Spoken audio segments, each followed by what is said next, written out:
안녕하십니까, 공매아재입니다. 지난주에 아버님을 하늘나라로 보내드렸습니다. 급성 폐렴이 오셔서 중환자실에 입원하시고 자녀들이 기도하며 쾌유를 빌었는데 결국은 이번 일주일 만에 소천하셨어요. 가슴이 뻥 뚫린 것 같은 그런 느낌이고 마음이 어려운 가운데 유튜브를 찍을 수가 없었어요. 이제 어느 정도 마음이 정리가 되고 일상으로 돌아오면서 이제 새롭게 유튜브를 찍어서 여러분들에게 도움이 될 수 있는 거를 계속 진행하려고 합니다. 좋아요, 구독, 알림 설정 제게 큰 힘이 됩니다. 오늘 제가 이야기하고자 하는 내용은 권리 분석을 할 때 헷갈려 하시는 부분에 있어서 명쾌하게 한번 정리를 해드리고 가야 되겠다, 그런 생각이 들어서 주제를 정했습니다. 주택임대차 보호법 제8조 보증금 중 일정액의 보호, 이런 표현이 있거든요. 그런데 경매나 공매 권리 분석 공부를 할 때 이 보증금 중 일정액의 보호, 법률적인 표현을 사용하지 않고 대부분은 소액임차인의 최우선 변제라는 표현으로 공부를 하게 됩니다. 용어 자체가 다르다 보니까 주택임대차보호법상에서 소액임차인의 최우선 변제를 찾다 보면 그 내용이 안 나오죠. 주택임대차보호법상의 법률 조항은 제8조고요. 제목이 좀 생소하게 들릴 수도 있지만 보증금 중 일정액의 보호, 정확한 법률적인 표현입니다. 특별법으로. 주택임대차보호법을 제정할 때 서민들의 주거 안정을 목적으로 법률을 제정했거든요. 그때 대항력과 우선변제권에 대한 내용들을 열거하면서 채권을 물권화하는 내용들을 다 집어넣었죠. 그럼에도 불구하고 정말 소액 임차인들을 보호하는 한 조항을 넣어야 되겠다고 생각을 했고 그 조항이 8조에 뒤늦게 들어갔죠. 어찌 보면 좀 초월적인 법률 조항이라고 볼 수 있고요. 확정일자가 없어도 배당 요구를 하는 경우에 최우선으로 변제해 주겠다는 이 법률 조항 내용입니다. 제가 한번 8조를 읽어보도록 하겠습니다. 8조 1항, 임차인은 보증금 중 일정액을 다른 담보 물권자보다 우선하여 변제받을 권리가 있다. 이 경우 임차인은 주택에 대한 경매 신청에 등기 전에 제3조 1항의 요건을 갖추어야 한다. 제3조 1항의 요건이라는 것은 대항 요건이죠. 대항 요건은 다시 한번 말씀드리지만 주택을 인도받고 그 다음에 주민등록을 하는 거죠. 주민등록은 전입신고를 의미합니다. 그래서 주택을 인도받고 전입신고하는 대항요건을 갖추는 것을 의미합니다. 그러니까 대항요건을 갖춰야만 소액임차인 최우선 변제도 받을 수 있다는 거죠. 여기서 지금 확정일자 우선변제권의 얘기는 없어요. 대항요건만 갖추면 됩니다. 대항요건만. 그렇게 대항요건을 갖춘 자들 중에서 그 보증금 중에 일정액은 다른 담보물권자보다 우선해서 받는다고 되어 있어요. 대항력을 갖춘 임차인은 다른 담보물권자와 동등한 위치에 가는 거죠. 그래서 전입신고일인 압류일자 아니면 근저당설정일자랑 비교해서 누가 빠른지, 임차인이 더 빠른 경우에 선순위 대항력을 갖춘 임차인이 되고 권리를 갖게 되잖아요. 그러니까 후순위 권리자들보다 우선한다는 표현인데 여기서는 다른 담보물건보다 다 무조건 우선이라는 거예요. 그런데 보증금 전체가 아니라 보증금 중에 일정액만. 그런데 그거에 해당하는 범위와 기준은 별도로 있죠. 다시 한번 2항을 읽어볼게요. 제1항의 경우에는 제3조의 2, 제4항부터 제6항까지 규정을 준용한다. 3조의 2, 제4항과 6항은 순위와 보증금에 대해서 이의가 있는 경우에 이의 신청을 할 수 있다. 그 다음에 민사집행법 규정을 준용한다. 그 다음에 이해관계인이 이의 신청일부터 7일 이내에 임차인 또는 제7항에 따라 우선변제권 승계한 금융기관 이런 내용들이 쭉 있어요. 우선변제권과 관련된 내용들 중에서 일부가 이 8조에도 적용된다, 그렇게 보시면 돼요. 이걸 지금 짧은 시간에 다 일일이 설명드릴 수가 없으니까 오늘 이 영상 보시고 법률을 직접 찾아서 읽어보시면 좋을 것 같아요. 그 다음에 8조의 3항을 읽어드릴게요. 제1항에 따라 우선 변제를 받을 임차인 및 보증금 중 일정액의 범위와 기준은 제8조의 2에 따른 주택임대차위원회의 심의를 거쳐 대통령령으로 정한다. 다만 보증금 중 일정액의 범위와 기준은 주택가액의 2분의 1을 넘지 못한다 라고 되어 있습니다. 공부하신 분들은 대부분 무슨 내용인지 이해하실 거예요. 그 부분은 뭐 굳이 설명 안 드리겠고요. 8조에 보증금 중에 일정액을 최우선 변제 받을 수 있는 보증금의 기준과 범위, 대통령령으로 정한다고 되어 있잖아요. 8조의 2에 가면 주택임대차위원회라는 게 구성이 되도록 법률적으로 준비가 되어 있어요. 주택임대차위원회가 회의를 통해서 그때그때마다 이 소액임차인에 해당되는 기준과 범위를 정해서 대통령령으로 시행을 하게 되어 있습니다. 현재 이 기준표를 볼 수 있는 곳이 많이 있죠. 개인들이 블로그나 카페에도 표를 많이 올려놨어요. 개인들이 올려놓은 표를 보는 것도 좋지만 벌써 몇 년 전에 올려놓은 표들도 있고 최근에 올려놨다고 해도 매번 개정판이 업데이트되지 않기 때문에 불안전합니다. 그래서 저는 여러분들에게 꼭 추천드려요. 인터넷 등기소라는 홈페이지가 있어요. 이 인터넷 등기소 홈페이지에 가시면 우측 배너 밑에 소액 임차인의 범위 안내라고 되어 있습니다. 그걸 클릭하면 자료센터로 넘어가고요. 거기에 소액 임차인의 범위 등 안내가 뜹니다. 자기가 보고 싶은 지역의 지도를 클릭해서 그 표를 보는 방법도 있고요.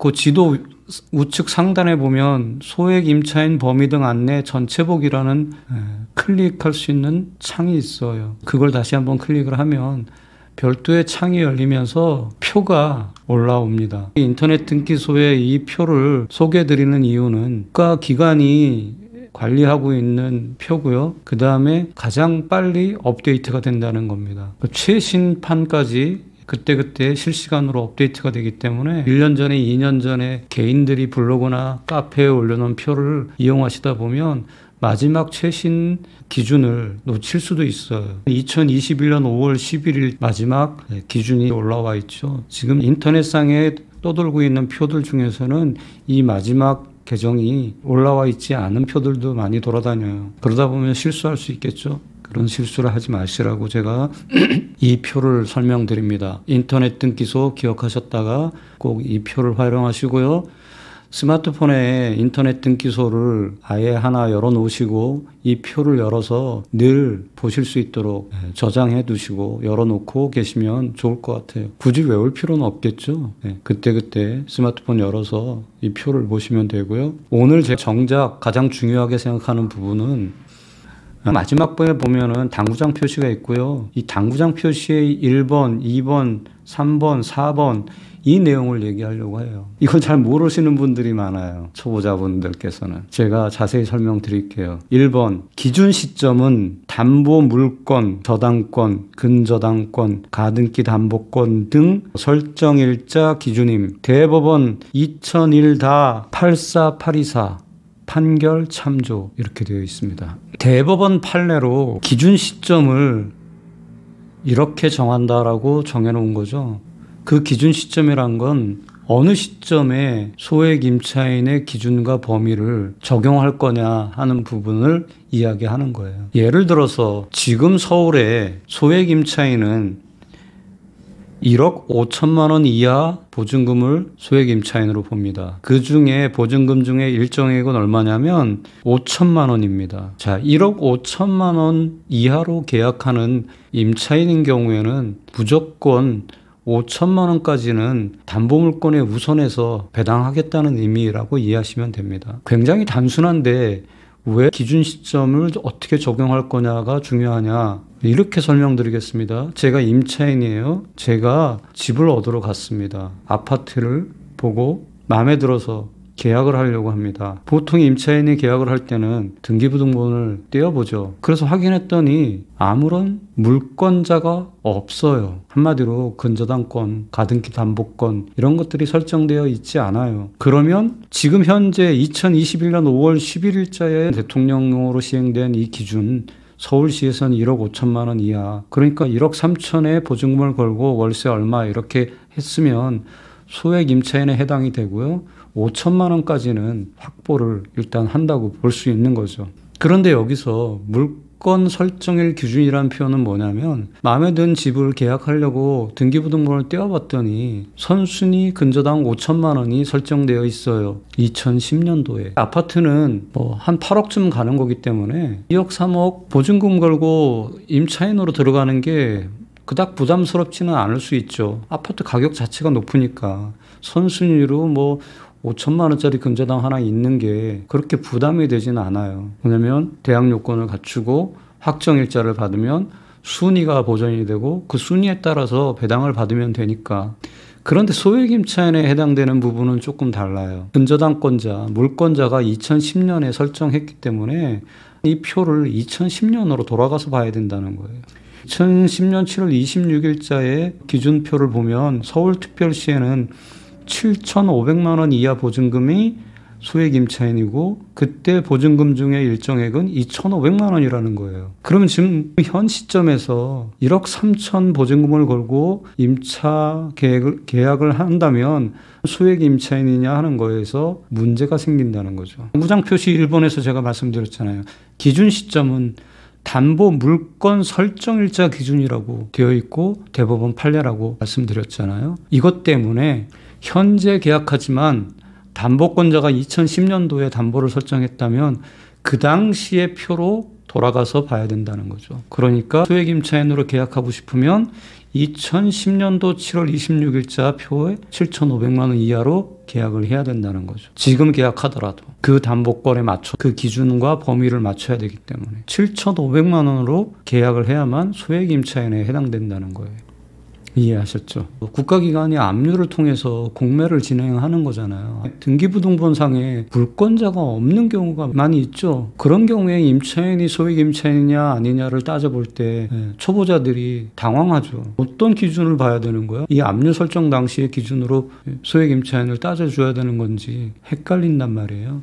단서는 어디에 있어요? 물건의 설정일자. 자, 압류는 물건인가요? 물건 아니죠. 압류, 가압류, 가처분 뭐 이런 것들이 있다고 치면 그런 것들은 물건이 아니기 때문에 판례에서 이야기하는 물건 설정일자 기준에 해당되지 않죠. 그러면 물건이 없는 공매 물건인 거죠. 그럼 어떤 거를 기준으로 해야 되냐? 주택임대차보호법은 누구를 돕는 법이에요? 임차인을 돕는 법이죠. 그러니까 임차인에게 유리한 조건을 적용하면 되겠죠. 결국 맨 마지막에 개정된 시행령을 적용하면 될 겁니다. 물건이 없는 경우에는 임차인에게 가장 유리한 기준 시점을 적용하시면 됩니다. 그러니까 가장 나중에 시행된 기준 시점, 현재로서는 2021년 5월 11일자 부터 적용되는 기준을 보시면 됩니다. 어느 지역이든 마찬가지죠. 그 다음에 당구장 표시 2번, 이것도 중요합니다. 배당 요구의 종기까지 배당 요구를 하여야 함. 배당 요구를 하면 무조건 배당을 받는다고 생각하시는 초보자분들이 많아요. 그런데 아닙니다. 배당 요구 종기라는 게 있죠. 경매든 공매든. 배당 요구 종기일까지 배당 요구를 하지 않으면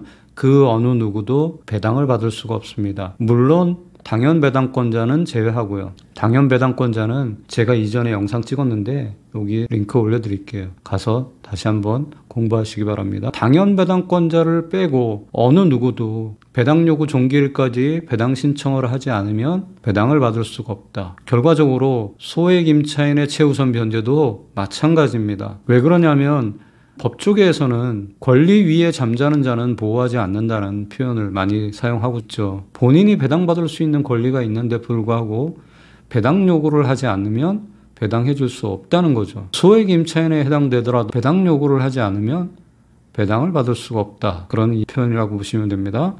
배당 요구의 종기까지 배당 요구를 하여야 한다. 세 번째, 경매 개시 결정에 등기 전에 대항 요건을 갖추어야 하고, 아까 이거는 법률 조항에도 나왔었잖아요.